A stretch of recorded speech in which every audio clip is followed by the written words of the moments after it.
This is Real Conversations with Anita, a mental health podcast brought to you by MIASA, Malaysia.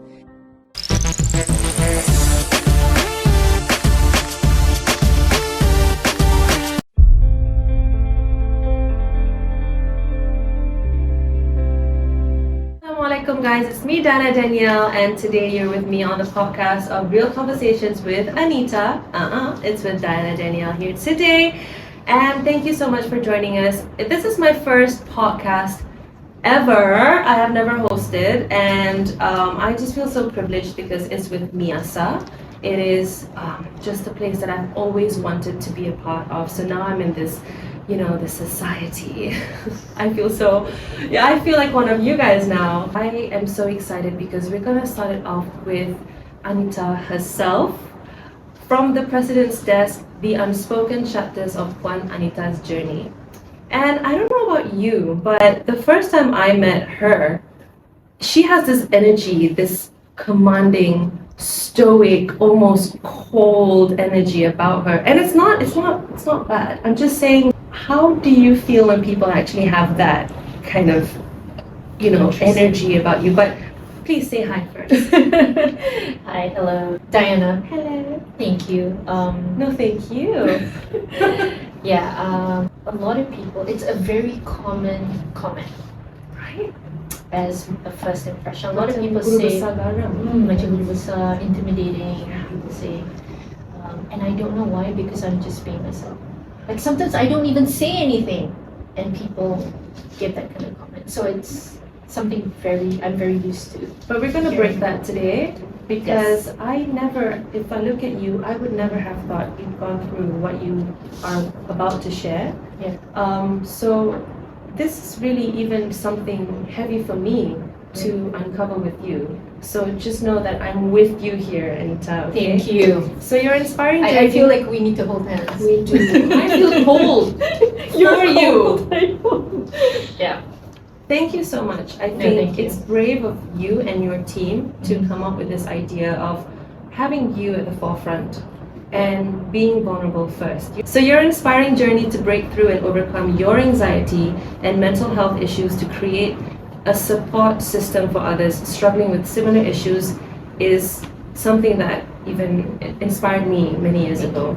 I think we met through the pandemic interview. Yes. And even through screen, I thought you were Yes. such an amazing person. Meta. Yeah, That I think so. collaboration. Yes. True.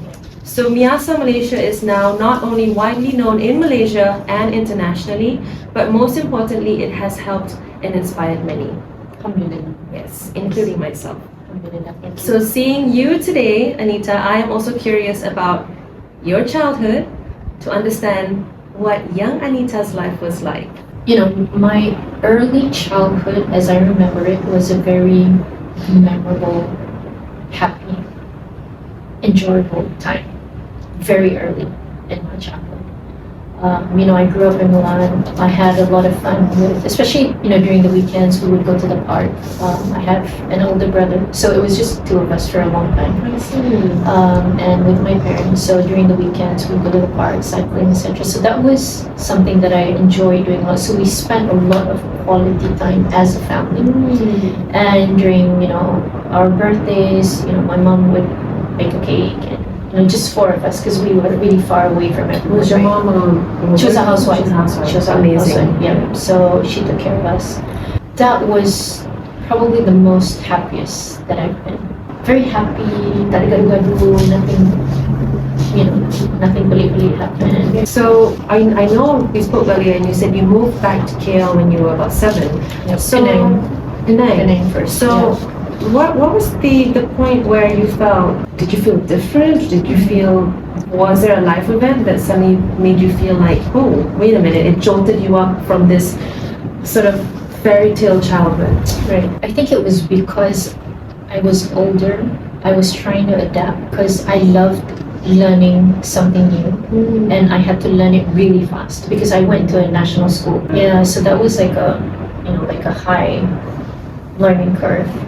So I had to do that, and then it was more friends, and then sibling comparison, fighting for affection, love, that kind of thing. I rarely conformed, right? Yeah. But you wouldn't know it on a surface level because I was, a leader. I was a prefect. Interesting. I represented my school for various things. I was doing well in school. I had lots of friends. So on the surface, you couldn't see that. So I seemed fine.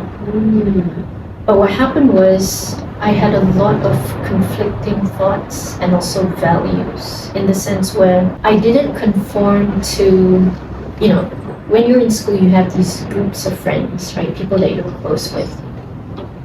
And during the time, especially, when we were a little bit older, 11 and 12, people were talking about tea dance, right? Talking about boys. I come from an all-girls school. Right. So my friends were talking about, you can touch this boy and you can kiss this guy, this kind of thing. And I always felt very conflicted. Although I don't come, Diana, I don't come from a religious family. I come from a really average Muslim family. Yeah. But then I just had those values that I carried, and I don't know from where. And I felt very and extremely different. Like I was always the odd one out. But you wouldn't know unless I were to tell you. So that created a lot of anxiety and anxiousness because it was like I was weird, right? Feeling that you were an alien amongst humans, basically. Right. Very alone amongst. But you were still high performing. Right. I was an all-rounder. Do you feel that was because your upbringing was different? Of course. Okay, I felt that way. Being half American, my mom, she does not have conventional thinking. Right. My dad, Nabila. So when I went to national school, I felt exactly that. Right. And I was poked and I was almost bullied into having to conform. I don't think it's about you having to conform. I think that your thinking was just different, coming from a different background. Right. And I was never bullied. Because like you said, anybody could bully you. Exactly. So I've always had that. So nobody could touch me in that way. But it's just something, and that's that secret, Diana, right? Because it's inside of me that I'm not able to articulate, and I never share it with anyone, right? So I just kept it in. You couldn't fully express yourself? Is that what it was? I didn't know how. I didn't have the language for it. And I didn't want people to know, right? And then slowly what started to happen was I had this void or this hole in my heart, right? That was never filled. So I used to feel very empty, even doing so much things and going through a lot of things. And it was only filled up later on. What would have filled that void? If you could look back and say, what would have made you feel less alone or empty? See, this is the challenge when I answer this question, because then it would seem people might have the perception, I don't love my siblings or I don't love my friends. It's not about that. It's just because my mom, you see, my dad was busy at work, right?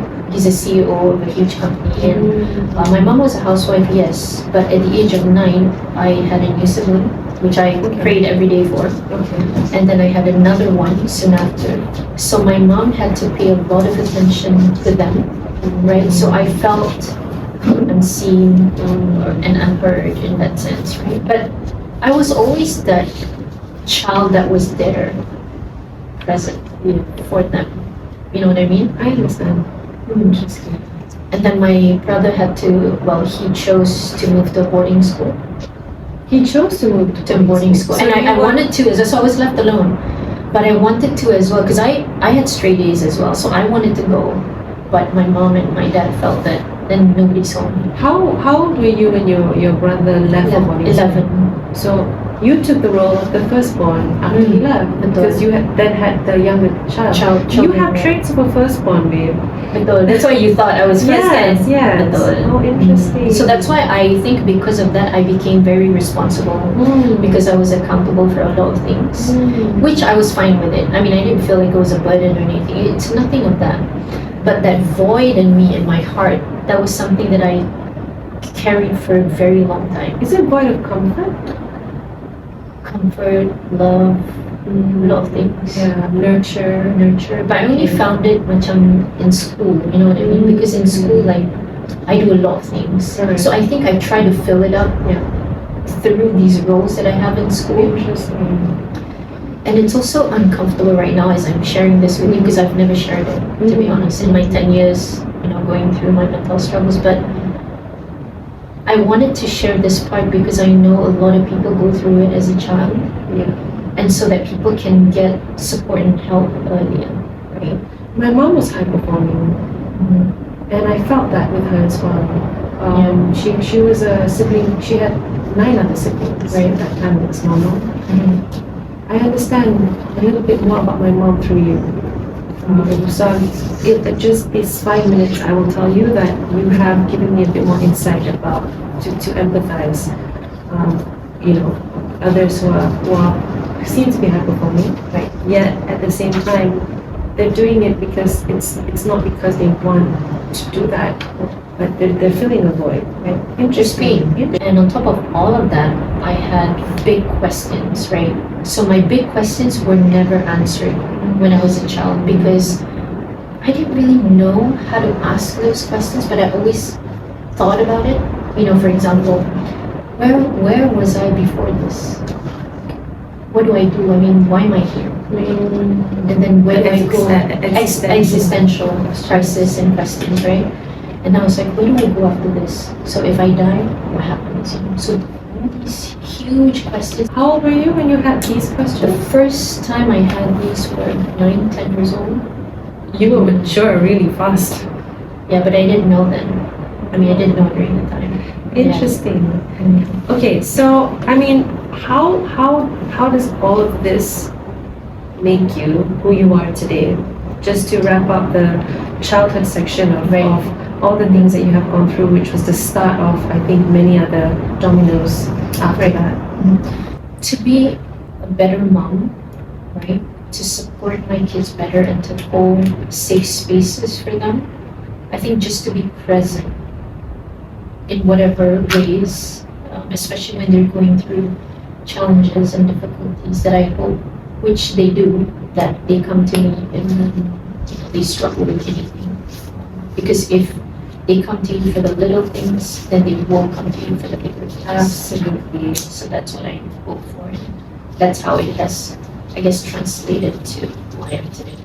That's perfect. This is Real Conversations with Anita, a mental health podcast brought to you by MIASA Malaysia.